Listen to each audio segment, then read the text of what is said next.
Ashamaa harka fuunee daawwattoota Maayaa Show kun odeessa Maayaa Artiiti. Odeessa keenya har'aatiin kitaabilee haaraa maxxanfaman irratti xiyyeeffachuun isiniif qindeessinee jirraatii itti dhiyaadha.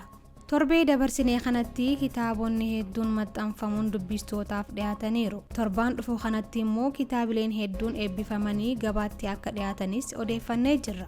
Kitaabileen torbee dabarsinee kana bahan keessaa kitaabonni qabiyyeen isaanii xiinsammuu, baacoo fi tiyaatiraan wal qabatan ni eeramu.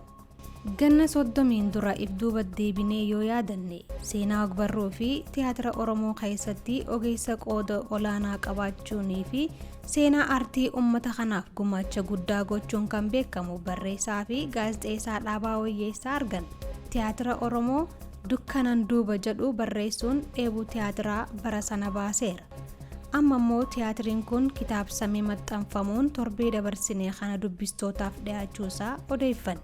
Gaazexeessaa fi barreessaan Dhaabaa Wayyeessaa kitaabilee asoosamaa kanneen akka Godaannisa, Gurraacha Abbayyaa fi kanneen birootiinis ni beekama. Haaluma wal fakkaatuun torbee dabarsinee kanatti kitaabonni lama barreessaa Eebbisaa Baay'isaatiin barraa'an maxxanfamuun dubbistootaaf dhiyaataniiru. Kitaabileen kunneen mata duree guddinni akkanaa fi nama siyaasaa jedhuun kan moggaafaman yoo ta'u, kitaabni inni jalqabaa xiinsammuu irratti xiyyeeffachuun boqonnaalee 21 fi fuula 330 qindaa'eera. Kitaabni inni lammaffaa nama siyaasaa jedhu ammoo kuusaa baacoowwan gaggabaaboo ta'ee fuula 120 qindaa'uun dubbistootaaf dhiyaateera. Barreessaan kitaabilee kanneenii kan ta'e Eebbisaa Baay'isaan hanga ammaatti walumaa galaa kitaabota 50 uummata isaatiif gumaacheera.